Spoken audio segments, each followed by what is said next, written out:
저는 지금 국회 앞에 지금 나와 있습니다. 제가 그 국회 앞에 왜 왔는지 좀 말씀을 드릴게요. 며칠 전에 제가 그 영화 한거를 보고 왔습니다. 정말 이 영화 그 가슴이 먹먹해지는, 예? 그러나 대한민국의 국민이라면 한 번씩 꼭 봐야 할 그런 영화입니다. 그 마지막 그 크레딧이 다 올라갈 때까지 그 안에 그 한 100명이 넘는 사람들이 일어나지 않고 울고 있더라고요. 근데 그 영화 마지막 자막에서 그 유관순 열사를 감옥에서 고문했던 정춘영이 나중에 그 해방 이후에 반민특위에 잡혔습니다. 그렇지만 처벌받지 않고 이승만에 의해서 풀려났다. 이런 장면에서 저는 정말 분노를 금할 수가 없습니다. 그런데 여기 이 대한민국 국회 안에 이승만의 동상이 있다라는 겁니다.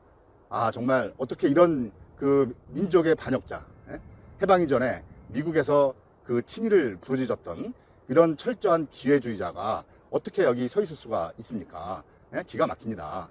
그가 정말 여기에 서 있을 수 있는 그런 자격이 있는 사람인지 한번 따져보도록 해야 되겠습니다.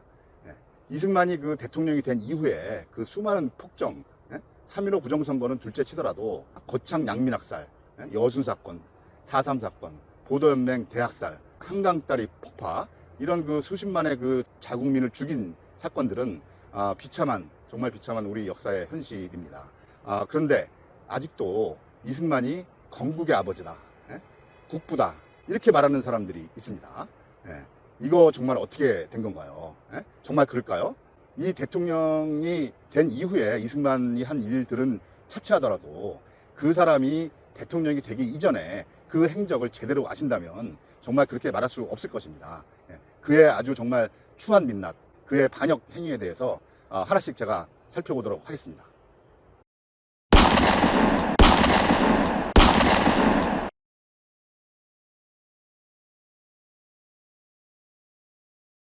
스티븐스는 조선인들은 일본이 보호해주는 것을 환영하는 분위기이다.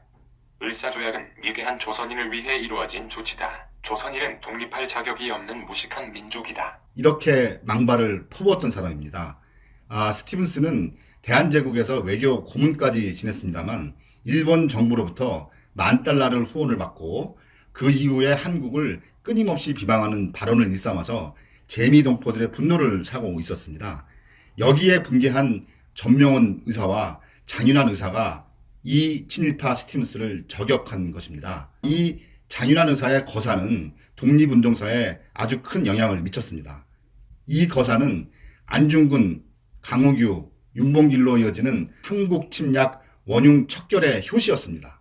그런데 이때 교민들이 이승만에게 이 의사들의 재판의 통역을 부탁을 합니다. 그런데 이승만은 나는 못한다. 나는 학생이라 시간이 없다. 나는 교인이라 살인자의 재판을 통역하고 싶지 않다. 라고 하면서 통역을 거절했습니다. 이런 사람이 대한민국의 국부라고요?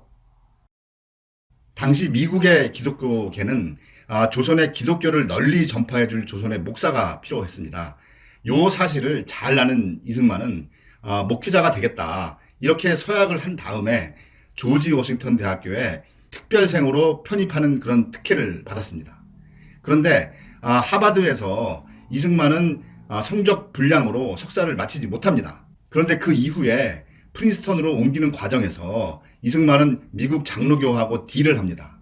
그래서 석사 없이 2년 안에 박사 학위를 보장해 주겠다, 이렇게 전폭적인 지원을 받습니다.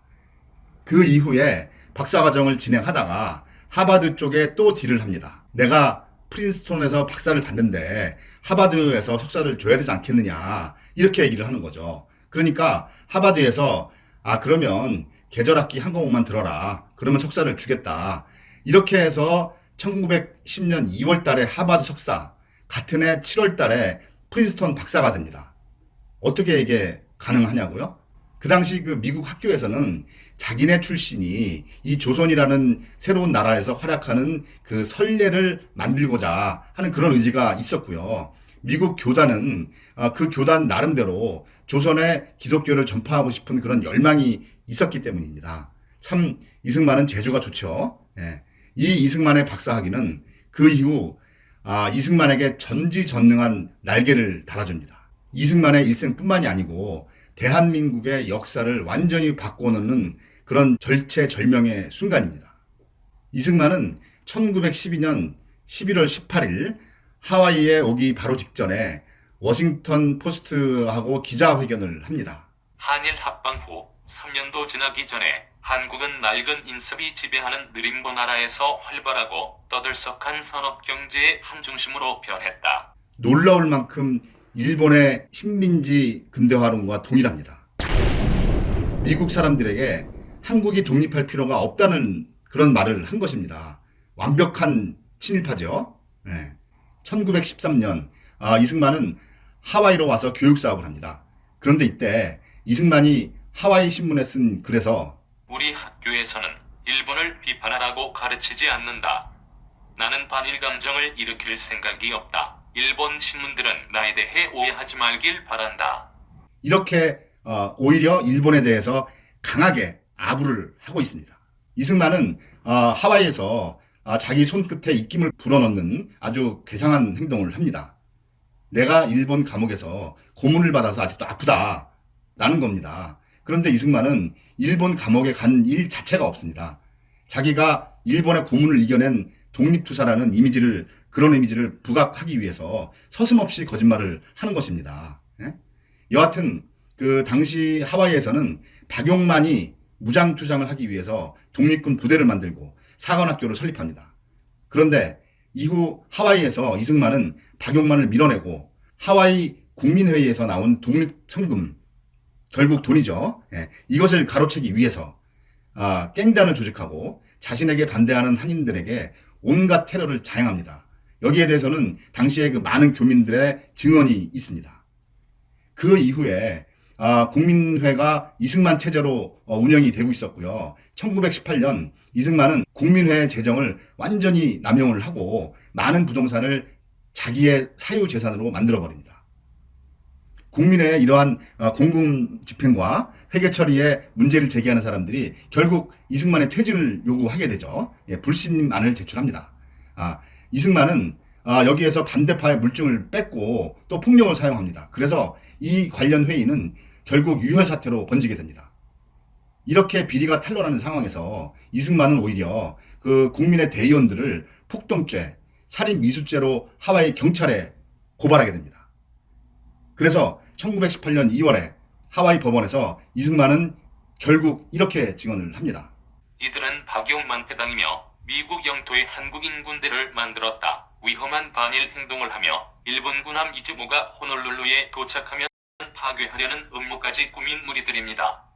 이것은 미국과 일본 사이에 중대한 사건을 일으켜 평화를 방해하려는 것입니다. 이러한 이승만의 발언은 정말 명백한 반역 행위입니다. 만약에 이승만이 프랑스 사람이었다면 나치로부터 해방된 이후에 프랑스에서 아마 A급 반역자가 돼서 사형을 받았을 것입니다. 그 이후의 판결 결과 이승만의 고소는 모함으로 판명이 되었고요. 살인미수 역시 기각이 되었습니다. 그러나 그 결과 미주 한인사회는 안창호, 이승만, 박용만 계열로 완전히 산분이 되었고 10년간 해외 한인의 그 최고 기관으로 기능을 했던 대한인 국민회 지도력은 북미와 멕시코, 저기 쿠바 이런 데로 축소되면서 커다란 타격을 입게 되었습니다. 여기까지가 대한민국 임시정부 수립 이전 상황입니다. 그 이후로도 이승만의 반역과 폐악질은 너무 많아서 이거 얘기하려면 1시간, 2시간도 모자랍니다. 다음에 시간이 되면 제가 또 시리즈물로 정리해 드리겠습니다. 여러분, 이승만 같은 이런 친일주의자를 과연 우리가 대한민국의 국부라고 할 수 있습니까? 정신 나간 사람들입니다.